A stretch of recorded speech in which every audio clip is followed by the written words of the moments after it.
Bavanisos is just a big, sad titan. So in the past week, I have fallen completely in love with the character of Saevus, the character we barely got to know in this expansion, but is one of the coolest, saddest, most one of the characters with the coolest story and most tragic story, and it was barely told. And it's not even, remember how I was the one, I was like, we need more like humanoid villains, because I was like, you know, saying that those ones have the good stories. I have fallen so in love with Saevus the Titan, and you can't even see his eyes. You can barely see his face. There's his teeth. He is the city of Bavanisos. I have fallen completely, heartbreakingly in love with Saevus over the past week. Just like hearing people's interpretations of his stories that like just was barely hinted at in game, but then it's like once you put the pieces together, you understand his story and how Maban just like trapped him in Bavanisos because he said he would come back for him and he didn't. And so Saevus kept growing and consuming, and because he was there all alone for like so long, and there Maban just said, I thought he was going to go back through the mist portal, which is this big, and I assume that Saevus stayed in Bavanisos waiting for Maban to come back like he said he would, because they were the last Titan and the last Mersat. And so in that they were a kindred, they kind of were kindred spirits. And so Maban said, I'll put this ward up to protect you, which actually trapped him in Bavanisos, but then he never came back for him. So Saevus, waiting for Maban to come back, kept growing and growing and growing until he was too big to get back through the mist portal. But he couldn't get out through Maban's ward, so he was just trapped here. He was just trapped here for like, I don't know, for centuries, and couldn't go anywhere. So he just ate so much and consumed and had nothing else to do. He became the city of Bavanisos. That's why the meta event is all about like taking down like his heart. This is why it's like the gullet, the bronchial well, because all throughout this map are the organs of the Titan. The meta is about taking down his heart, and stopping his heart from beating temporarily. They say, you know, that's why it repeats, is because we didn't really kill him. He'll come back, he'll recover. But like, that's even worse. That's even worse. What, these heroes come in and keep almost killing him and never putting him out of his misery. And then like he just keeps coming back and we like try to kill him, almost kill him again and again and again and again. So that's just his fate, is to be almost killed by Commander Wayfinder. Yes. Like, what, forevermore? Like, I am, like, my heart bleeds for this character. And it was just, like, barely told in the story. Like, it was told enough that we can put all of these pieces together. If Saevus's story would have been the focus, not of necessarily the whole expansion, but, like, if we would have, like, gotten like releases ago, like in the second release, if we would have started getting hints that like Bavanisos is somehow alive or somehow breathing, or there's a strange beating coming from Bavanisos, if there were these little clues like sprinkled throughout, and like you would start wondering like, what do you mean like a beating, like a heartbeat, like what? And I like Mitram, and we talked about this a lot in Discord, which just made me fall in love with it even more. Like, what if like while you were exploring Mistburn Barrens out here, what if you started hearing his voice? Like, because there was journals about White Mantle actually hearing him, and Saevus was calling them in, and they ended up, spoilers for Janthir Wilds story, he pulled in some straggling White Mantle, and when they got here, they were corrupted, and actually turned into the Titans that we fought, Greer, Decima, and Ura. And because Saevus was trying to bring them here, to I don't know if it was like he wanted just some freaking friends to talk to, or he was bringing them here in order to kill him, to put him out of his torment.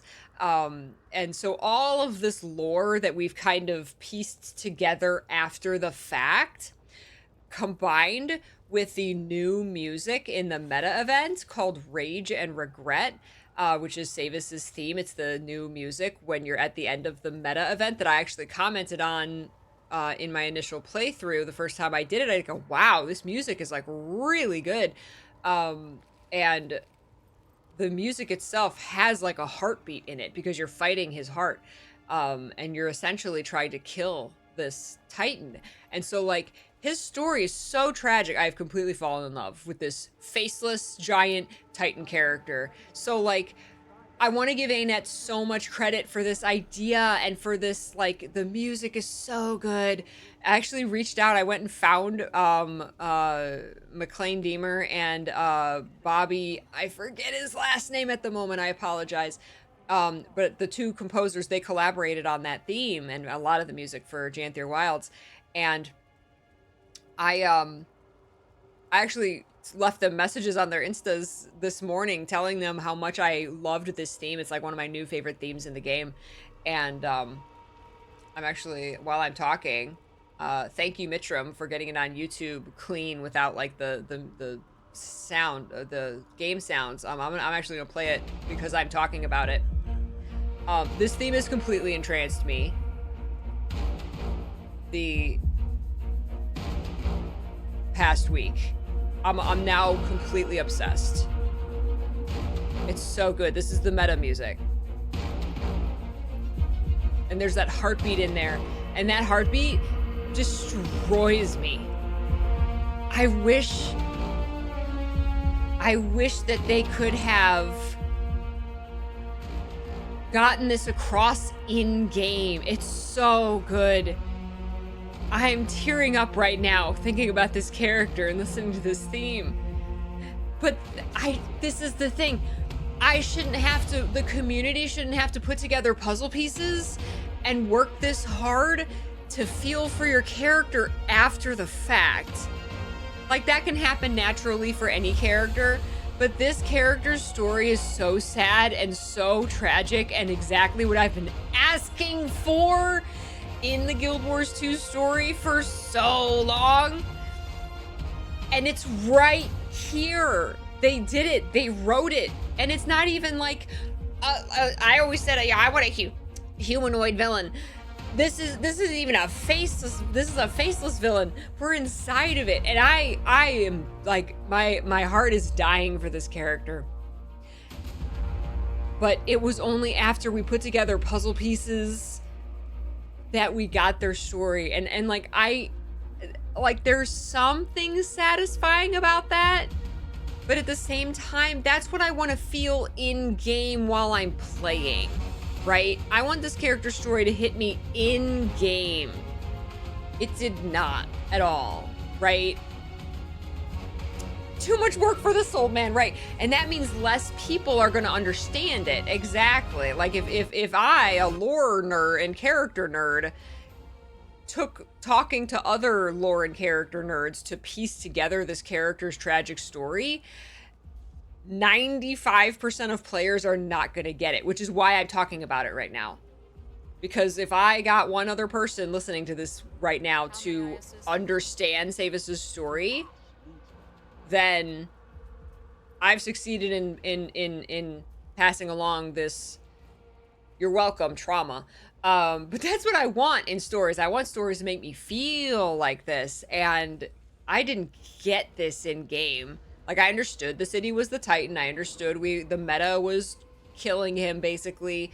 I understand that he was left here by Baban, but his, like, the tragedy and the sadness of it, like, the finale story was more about Maban's legacy and Maban's lasting, like, you know, his last helping Tyria, and it was all Maban's story when we already had Maban's story. Like, this should have been about Saevus, or both of them equally. It was so much more about Mabon. And I just, like, I don't know. I've never felt for Mabon,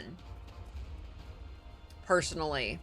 But through this music, the meta, all of the puzzle pieces we have, it took me a couple days. And thank you so much to Mitram. Mitram was really like a guiding force in like putting all of this lore out there, especially right in our own server. And I don't know what else is out. I don't go to like Guild Wars Reddit and read a lot of stuff, or the forums or so. Thank you to Mitram for like bringing this to our Discord server, and it really like got me thinking. And then I started listening to the music, and it like, wow, it all came together and it all hit me. And now like Saevus, this faceless titan, is like one of my favorite characters in the game. But it took some work to get him there, and that's what I don't like. I want the game to get me there. I want a Scarlet, right? Like, the game taught me about Scarlet. The game had me feeling for Scarlet, that she was my favorite character. And then I went deeper, and then I loved her more. Like, through playing the episode and exploring the map, I knew Saevus was a character, and something sad happened to him, right? It didn't make me feel for Saevus. So I think oh man. Thank you for listening to my Saevus TED Talk.